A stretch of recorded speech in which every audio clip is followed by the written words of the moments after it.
बंदो चरण सरोज गुरु मुद मंगल आगार। जह सेवत नर होते हैं भवसागर से पार।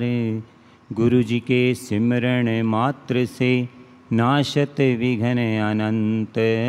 तासे सर्वे आरंभ में ध्यावत हैं सब संत। तासे सर्वे आरंभ में ध्यावत हैं सब संत।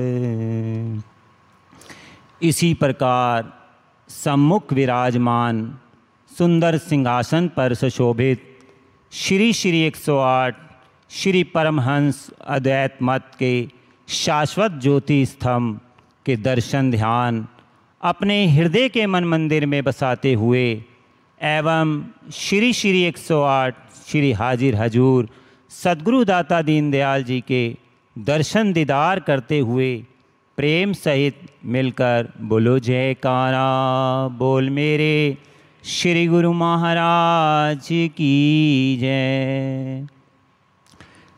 करुणा के सागर प्रभु करुणा सदा बरसाते हैं। जो भी आए शरण में इनकी प्यार सब पर लुटाते हैं। भक्ति का सच्चा धन देकर सत पद दर्शाते हैं। इसीलिए प्रेमी गुरुमुख जन इनके नित नित जयकारे लगाते हैं। ऐसे प्यारे सद्गुरु को पाकर हम धन धन भाग मनाते हैं। गुरुमुखों, हम गुरु महिमा में रोज पढ़ते हैं कि संस्कारी जीव ही सतगुरु शरण में आते हैं।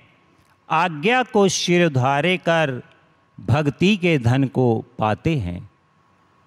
कि महापुरुषों की शरण में कोई ऐसे मामूली जीव नहीं आते। जो उच्च संस्कारी विरली विरली रूहें होती हैं वही महापुरुषों की शरण में आते हैं और भक्ति के धन की कमाई करके वो महापुरुषों की प्रसन्नता प्राप्त करते हैं। आज्ञा को शिरोधार्य कर भक्ति के धन को पाते हैं। कि आज्ञा में चलकर महापुरुषों के वो नाम भक्ति की कमाई करते हैं। ये कोई संसार में कितने ही जीवों को मनुष्य जन्म मिला है, लेकिन विरले विरले ही जीव होते हैं जो महापुरुषों की शरण में आकर नाम भक्ति की कमाई करते हैं। जैसे कि वचन भी हैं कि मानुष मानुष अंतरा, कोई हीरा कोई कंकड़ा। के संसार में कितने ही जीव हैं, लेकिन विरले विरले हैं जो सद्गुरु की शरण में आकर महापुरुषों की कृपा से भक्ति के धन की प्राप्ति करते हैं, भक्ति के धन की कमाई करते हैं। क्योंकि महापुरुषों का हमारे साथ हित है। वो हर समय हमारी भलाई चाहते हैं, हमारे सुख के लिए सब ये साधन करते हैं। क्योंकि गुरबाणी में लिखा है कि जैसा सद्गुरु सुनिंदा तैसो ही मैं डीठ। बिछड़े मेले प्रभु हर दरगाह का बसीठ। हर नामो मंत्र दृढ़ाएंदा कट्टे होमे रोग।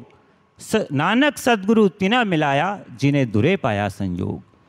कि जैसे कि हम अनेक युगों में सुनते आए हैं कि इस संसार में त्रेता में श्री रामचंद्र भगवान जी आए और उन्होंने सेवकों के साथ किस प्रकार लीलाएं की, साधु संतों की किस प्रकार से रक्षा की। ऐसे ही द्वापर में श्री कृष्ण भगवान आए और उन्होंने ग्वाल बालों के साथ लीलाएं की। लेकिन जो इस संसार में आकर पाप और अधर्म पर चले, उनके लिए उन्होंने किस प्रकार उनका संहार किया और धर्म की स्थापना की।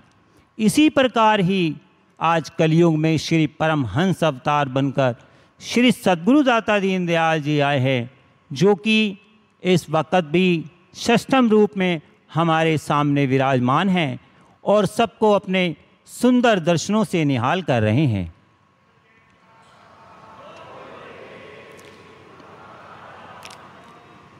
महापुरुष हमें नाम की दृढ़ता देते हैं, जिससे कि अंतर हृदय में सद्गुरु का वो नाम बसने से ही जीव के अंतर और बाहर के विकार दूर हो जाते हैं। हरि नामो मंत्र दिलाएंदा कट्टे होमे रोग, नानक सदगुरु तिना मिलाया जिन्हें धुरे पाया संयोग। कि ये संयोग कोई यहाँ का नहीं है, धुर से ही महापुरुषों का ये संयोग जीव के साथ बन के आया है। लेकिन जो इस संसार में आकर महापुरुषों की शरण में आते हैं और नाम भक्ति की कमाई करते हैं, तो वही इस संसार में भी शरण में रहकर नाम भक्ति का धन प्राप्त कर लेते हैं और परलोक में भी उस नाम भक्ति की कमाई से अपने जीवन को सफल बना लेते हैं। सद्गुरु का ही सनहद जीव का असली साथी है, जो कि नाम का ये ऐसा क्वच जीव को मिला है और महापुरुषों की संगत मिली है। जैसे कि वचन है कि काल कर्म की गम नहीं, ना पहुँचे ब्रह्मांड, दूलन हृदय सद्गुरु चरण क्षेम कुशल स्थान। कि जहाँ महापुरुषों का निवास होता है, जहाँ महापुरुष विराजमान होते हैं, वहाँ पर काल और कर्म की हवा और उसका बस नहीं चलता। केवल जो कि कहा है कि दूलन हृदय सद्गुरु चरण क्षेम कुशल स्थान, वही असली सुख का रास्ता है, सुख का निवास है, जहाँ महापुरुष विराजमान होते हैं और जहाँ जीव को भक्ति के साधनों से भरपूर करते हैं। तो गुरुमुखों, महापुरुष तो यही चाहते हैं कि हम जीव जो महापुरुषों की शरण में आए हैं और जो हमारा ऐसा धुर का संबंध बना है, तो हम उसे नाम भक्ति की कमाई से पूर्ण करें, जिससे कि महापुरुषों को प्रसन्नता हो। जीव को सच्चा आनंद और सुख तभी मिल सकता है जब वो भक्ति की कमाई करता है। उसको यहाँ जीवन में भी सुख आनंद मिलता है और उसके परलोक में भी उसका वो धन उसके संग साथ जाता है। तो इसीलिए महापुरुषों ने ये भक्ति के साधन बनाए हैं। श्री आरती पूजा सेवा सत्संग सुमिरन दर्शन ध्यान, श्रद्धा से जो नित्य करे तो निश्चय हो कल्याण। ये जिम्मेवारी महापुरुषों ने ली है, लेकिन हमारा फर्ज है कि हम पांचों नियमों की पालना करते हुए महापुरुषों की प्रसन्नता प्राप्त करें, अपना ये लोक भी सुखी करें और परलोक भी सुहेला बनाएं। बोलो जयकारा बोल मेरे गुरु महाराज की जय।